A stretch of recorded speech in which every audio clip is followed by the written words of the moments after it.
Halo teman-teman semuanya, Assalamualaikum warahmatullahi wabarakatuh.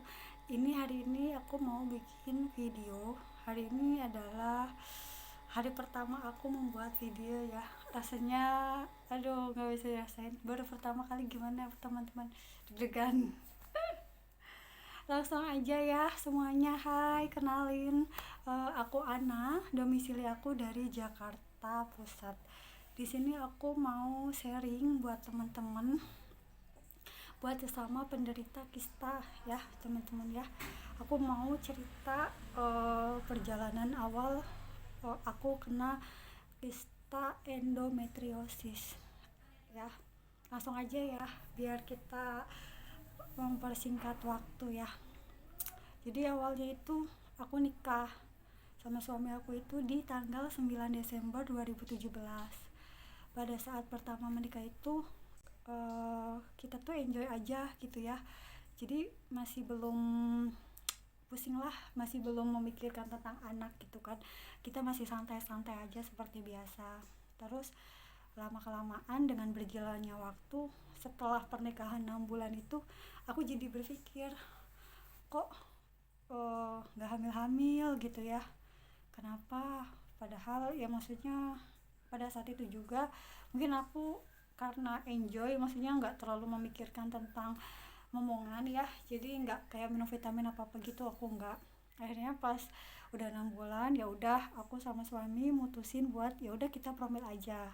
Akhirnya kita datang ke dokter Objin tuh pertama kali, niat untuk konsultasi buat program hamil.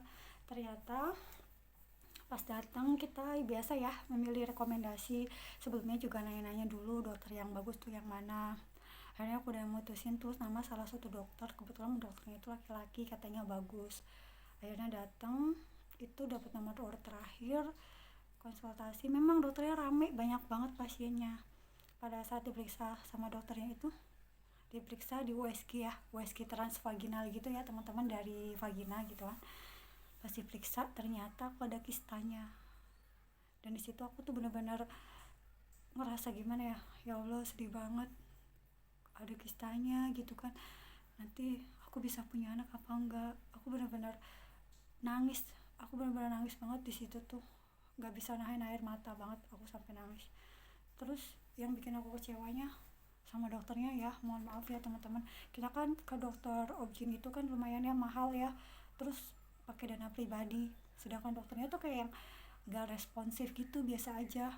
Akhirnya pas kita nanya, dok ini gimana, saya pengen punya anak, terus tanya apa bisa saya punya anak, ya bisa, harus dioperasi. Emang ada jalan lain? Gak ada, harus operasi. Udah cuman gitu aja. Dan masuk ke ruangan dokternya itu apa ya, nggak lama teman-teman, cuman 5 menit, kayaknya cuma 5 menit aja deh.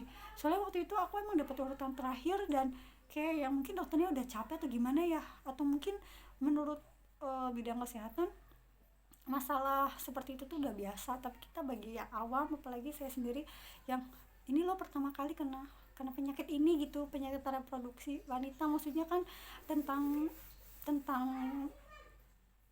antara ya gimana ya, ya gitulah pokoknya, nggak bisa diiniin dengan kata-kata gitu kan. Ya udah akhirnya aku sama suami pulang tuh ya kan.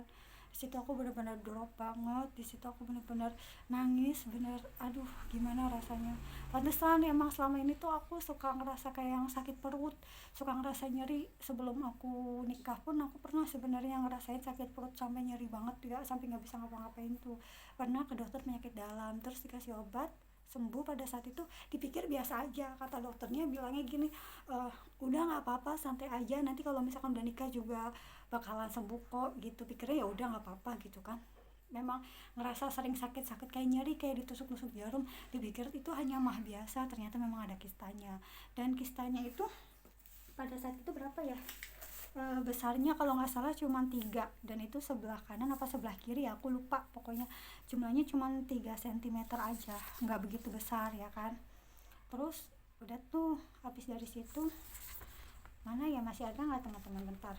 Oh ini nih pertama kali, kayaknya nih pertama kali aku kayak gini, yang ini ya, yang ini ya kurang lebihnya 3 cm gitulah pertama kali aku konsultasi di dokter itu. Pulang habis pulang kita ngobrol sama suami, sama orang tua juga. Akhirnya orang tua suami aku alhamdulillah mensupport aku. Kebetulan aku juga tinggal sama mereka ya, sama ibu mertua aku sama bapak mertua aku. Di situ juga aku kayak ngerasa bersalah teman-teman. Soalnya apa, posisinya suami aku tuh anak satu-satunya. Aku berpikir, ya Allah kalau nanti aku hamilnya lama gimana, kalau susah gimana, maksudnya berpikiran negatif gitu ya, ketakutan aku sendiri gitu teman-teman. Udah tuh habis itu besoknya nunggu waktu beberapa hari, aku coba buat nyari dokter obgyn lagi. Dokter obgyn sama sih di rumah sakit yang sama, katanya juga itu dokternya bagus juga ya kan, katanya dia juga banyak, ada beberapa dia konsul di rumah sakit terkenal di sini di Jakarta yang biasa orang-orang itulah ya kan. Udah konsul lagi, coba dicek lagi gitu kan. Oh enggak, jadi aku tuh konsul ke dokter itu tuh setelah 3 bulan. Jadi setelah 3 bulan itu aku coba buat herbal. Awalnya kan nggak tahu sebelah kanan apa sebelah kiri, pokoknya itu kan 3 cm ya. Akhirnya udah aku sama keluarga tuh udah herbal aja, segitu mah masih kecil gitu kan. Akhirnya dibuatin lah jamu setiap hari sama ibu mertua aku, jamu kunyit putih, setiap hari minum jamu itu, tiap hari minum. Udah 3 bulan apa 6 bulan ya jangka waktunya, aku juga lupa teman-teman. Udah gitu balik lagi tuh ke dokter, dia masih rumah sakit yang sama tapi dokter yang berbeda. Setelah aku konsultasi, ternyata pas di USG lagi, di USG transvaginal, ternyata kistanya, kirain saya kistanya bakalan turun mengecil maksudnya atau bakalan hilang, ternyata salah teman-teman. Ternyata kistanya itu makin besar, makin subur, benar-benar makin besar. Tadinya kistanya itu ukurannya 3 cm, jadinya 6, terus jadinya satu laginya itu ada jumlah besarnya tuh 3, berapa, hampir 4-an lah, 3 segituan, 3,5 kayaknya, 3,5. Akhirnya kanan kiri ada tuh, yang satunya 7, yang satunya 3,5. Ya ampun, di situ aku benar-benar merasa, ya Allah, pernikahan aku diuji dengan cara seperti ini. Karena kita namanya pernikahan kan kadang banyak ya ujiannya ya. Salah satunya ya mungkin ujian aku di penyakit ini gitu kan. Ternyata dengan aku minum obat herbal, aku pikir bakal mengecil atau bakal hilang, ternyata makin besar. Ya udahlah, akhirnya aku sama keluarga, daripada ini setelah 6 bulan ya, setelah 6 bulan yang periksa pertama terus konsul lagi, taunya malah makin besar. Jadi aku tuh makin khawatir, makin takut gitu ya teman-teman. Akhirnya ya udah, aku mutusin aja buat operasi gitu kan. Nah sama kebetulan pas operasi itu kan udah ngurus-ngurus tuh pakai BPJS kayak gitu. Pas ngurus-ngurus, dokternya nyaranin mau operasinya mau laparoskopi atau mau yang operasi sesar yang besar gitu ya, apa sih namanya, aku juga lupa ya pokoknya. Terus kalau misalkan mau yang laparoskopi itu harus dirujuk lagi ke rumah sakit yang tipe A, rumah sakit yang aku ini rumah sakit tipe B.